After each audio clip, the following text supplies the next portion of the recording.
and connected to his Pittsburgh roots, and ultimately gave him that Iowa nice graciousness. And it's what made him a trusted mayor, state senator, governor, and now the longest serving member of my cabinet. As Secretary of Agriculture, Tom's worked to lead our response to the opioid crisis. He's fought for healthier school lunches and jump-started our efforts on advanced biofuels and bio-based products. He stood up for civil rights issues that went unnoticed for too long. And he's been instrumental in pulling our economy back from the brink of depression. Today, incomes and job numbers in rural America are rising. Fighting fires was easier than battling attitudes and one huge federal agency. This frat boy attitude and the bullying and being humiliated. This Sunday on Full Measure with Cheryl Atkinson. Sexual harassment and gender discrimination at the United States Department of Agriculture. Earlier this year, the committee held 2 hearings about sexual harassment throughout the National Park Service. And at these hearings, whistleblowers told the committee their stories of harassment, discrimination, and the retaliation they feared in coming forward. While many changes are still needed, the Park Service has begun the process of dealing with their cultural problems and removed some bad managers from their positions of leadership. Unfortunately, this problem is not contained to the Park Service, and I would also say at the EPA, where we've had a number of hearings. But after the committee's Park Service hearings, numerous Department of Agriculture employees who were subject to sexual assault, harassment, and discrimination also came forward to the committee. A number of examples and despicable acts were quite horrifying. Some of these women had even been raped by coworkers but refused to testify due to the threat of retaliation and having their careers destroyed. I don't even begin to comprehend or understand how one instance of this behavior is not considered an immediate crisis. That's just beyond me. This isn't the first time the issue has been raised at the Department of Agriculture, and thus this hearing, because this is the deep concern. In 2008, the committee held a hearing regarding sexual experience is also why I am so committed to eliminating all forms of harassment and discrimination from the Forest Service. Poked my breasts, both breasts, with a smile on his face in his arrogant way, like he could get away with it. Ms. Rice testified that the details of her complaint were made public. Why would that possibly happen? Well, it is not permitted. This is the first time that I've heard the details were made public. Per our protocol, only people involved in the investigation. Listen, I don't want to be rude, but I really don't give a damn about protocol. Do you doubt what Ms. Rice just testified to, that the details of her accusations and allegations were made public? Well, I'm just saying I never heard that before now. I'm just so do you doubt it, is my question. Not whether or not you've heard it, do you doubt it? No, I don't doubt it. Okay. Well, if it's against protocol, as you say, and you don't doubt that it happened, what have you done about it? I just heard it. I just heard about it. What are you going to do about it? I'm going to ask what happened following her investigation, who knew about it, and why. Well, if memory serves, her perpetrator was allowed to retire. Is that correct? Had you heard that before today? Yes. Okay, why? Why was he allowed to retire? When someone's proposed for removal, they have a right to either retire or resign. So what consequences would there be for his misconduct if he was allowed to retire? There could be legal action. Such as? He could be sued. He could be... Privately by her? Yeah. Yes. What did y'all do? You were the employer. We fired. What did you do? No, you didn't fire him. He retired. We just established that. He retired in lieu of being removed from his job. Well, then, if there's no difference between retiring and being fired, why didn't you fire him? There must be some benefit to retiring. What is that benefit? You don't have removal on your record. So you did confer a benefit to him despite the fact that you don't doubt the allegations that she just made. We don't have an alternative to fire someone and not offer them retirement. Well, I just heard the most glowing account of all of the improvements that have been made over the past 8 years. And you mean to tell me that someone can engage in the conduct that Ms. Rice just described and avoid all consequence whatsoever? Per the federal regulations, yes. Someone can retire or resign in lieu of being removed.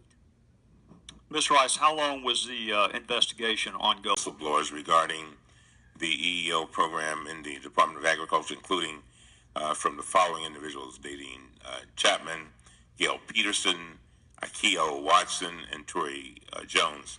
These individuals have raised serious concerns about the management of the EEO program.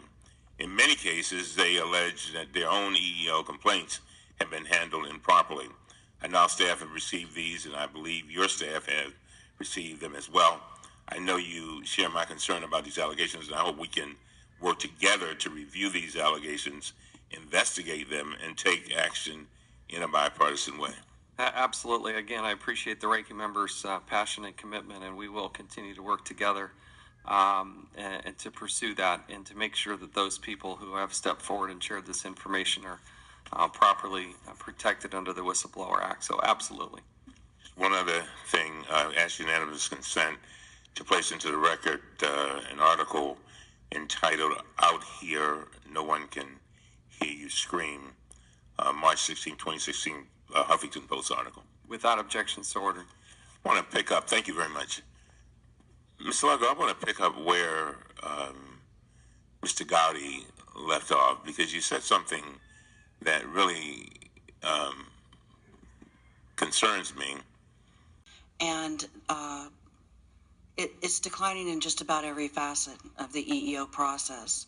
It starts when an employee calls to file an EEO complaint. And keep in mind, employees really know nothing about the process. When you're a firefighter, you know about fighting fire, you don't know about the EEO system. So they have to have some faith that they're going to be treated correctly when they file a complaint and given correct information. Employees will call. They won't get calls back from the EEO intake person.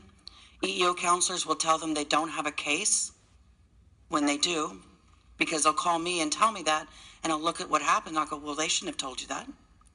Then when they get into the formal process, they wait months for an investigation. The investigators come. I don't know how they train the investigators, but some of these investigations are so poorly done that you can't make heads or tails of what is being said in the report, which is critical for the employee. And I've made numerous complaints to Eric Adelano and Robert Shin about they lose reports of investigations and they don't send them to us. They miss dates. They will send in address changes and they don't put the address change in the database, and then the employee doesn't get this, the stuff goes to their old address. It's numerous problems. And then as you go further and get towards the hearing, it's just delay, delay, delay. Thank you. Thank you very much, Jim. Since August of 2011. And how many people since that time have been fired? Last year, 200 people were fired. The year before that, 115. And how many for sexual harassment? In the last 3 years, 70 people have been disciplined for sexual misconduct. 30 have been fired or removed. With that, when you say or removed, when you say removed, does that include those that would just retire or quit? Retire or resign, yes. So 7 were...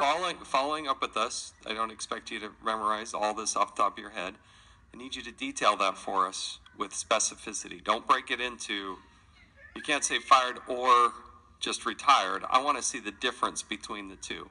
Because the concern is that you don't actually fire somebody. They get their full benefits. They get everything else. Now, this person in Ms. Rice's case, why was he hired to come in and provide a motivational speech? Number of complaints filed against its own leadership. In addition, almost half of these complaints were not acted on in a timely manner.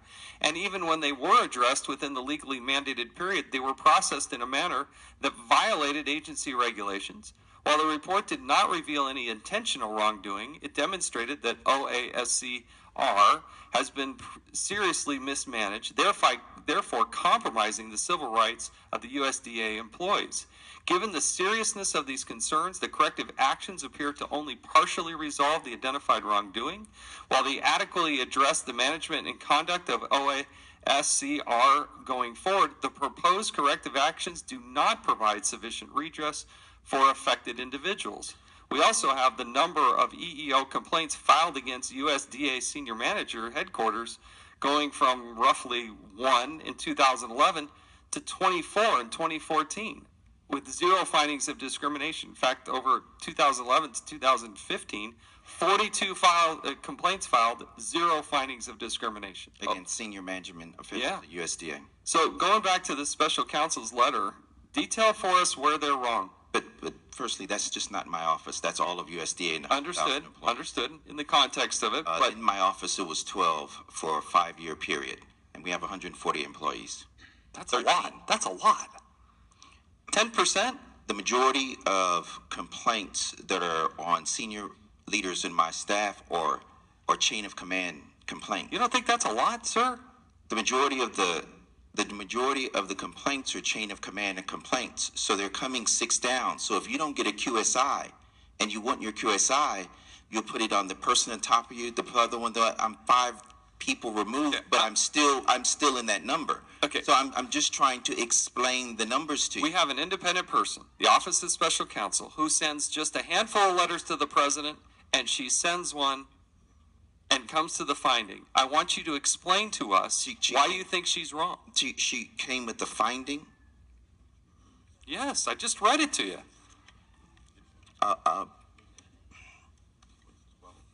In my world, there's a finding or non-finding. A finding would have an order of relief attached to it. In order. If there's a finding on the Forest Service, I'm ordering them to put civil rights placards up. I'm ordering people to go to civil rights trainings. I'm ordering removal. I'm trying to lessen my time here. I'm trying to ask you in this multi-page letter where you think she's wrong. Tell me what you dispute. I will tell you this. Our Office of Inspector General did the investigation of that. And there are going to be a few people who will come to you and say, I agree 100% with the Office of Inspector General report. I'm not talking I agree with it. But the OSC report was Mr. Leonard, you're not OIG investigation. Mr. Leonard, stop. OSC report. Mr. Leonard, I want you to stop. I'm not talking about the Inspector General. I'm talking about the Office of Special Counsel, who sent a letter to the President of the United States. That is not a common occurrence. It happened more than a year ago. I'm asking you, giving you the opportunity for you to tell me where you think she's wrong. I agree with the Inspector General report that did the investigation. I have concerns with the interpretation of said report. Okay, we'll revisit this. I've gone way past my time. Opened up data, supported small farmers, and trained the next generation of agricultural leaders and thinkers. And all of that's important because, as Tom knows, this kind of work isn't simply charity. It's smart power. It makes us safer. And it develops markets for American products. Now, in the end, what I appreciate most about Tom isn't simply a list of policies and accomplishments. The truth is, whether you're hearing his perspective in the cabinet room or you're just meeting him for the very first time, you always know what you're getting from Tom. He's a model of a decent and humble human being, a steadfast and effective public servant, the kind of example that we should all strive for. So, Tom, it's been an extraordinary pleasure working with you and learning from you and spending time with you and Christy these past 8 years. Hopefully we've done our part to help even more kids believe that they can make their mark on the world no matter how humble their beginnings. He offered you another job at the USDA. What was the job, and are you going to accept it? Well, I haven't seen the full offer. He mentioned it. He mentioned something in civil rights with the Office of Outreach. I just don't know. I told him I need time to think about it, and I truly do need time to think about it. What's the thought process? I mean, has this changed your belief in the agency? What's the thought process? Well, I know the secretary says that we need to deal with the issue of civil rights. I believe he's convinced that we do need to do that. I need to know that the department is truly wanting to do that, and that would mean more than just the Secretary of Agriculture. That's why I would want to weigh the seriousness of others and their commitment to once and for all ridding the USDA of the civil rights issues, the discrimination issues that have been there for so long. You know, I wouldn't want to be someone issues that went unnoticed for too long. And he's been instrumental in pulling our economy back from the brink of depression. Today, incomes and job numbers in rural America are rising. Getting access to government files is supposed to be easy thanks to the Freedom of Information Act, known as FOIA. The law allows the public to request access to government documents, and within about 30 days, the feds should hand over the files. But when it comes to answering FOIA requests in a timely fashion, how do top federal agencies actually measure up? But what this shows is the overwhelming majority of agencies either got an F, a D, or a C. It's a report card on government transparency. The watchdog group Cause of Action has graded 15 cabinet-level agencies on their track record of responding to FOIA requests within 20 days as required by law. The Department of Education, Homeland Security, and Treasury all flunked. The reason, they didn't even bother to turn in their annual reports required by law that summarize how quickly they answered FOIA requests. Other major agencies that did provide summaries didn't score much better. With the Clinton email scandal, you have the State Department getting a D. The reporting community knows about the VA scandal is because of the easy ability to get documents. I mean, that should show why transparency is actually a good thing for reforming federal agencies. On his first day in office, President Obama promised to make transparency a top priority. Starting today, every agency and department should know that this administration stands on the side not of those who seek to withhold information, but those who seek to make it known. But in practice, the Obama administration has set new records for delaying and denying FOIA requests and censoring results. To this day, the government has still not answered almost 160,000 requests from 2014. This report is indicating that our government's not measuring up on transparency, and that is a key issue because it's not surprising that Americans distrust their government when their government's not being transparent.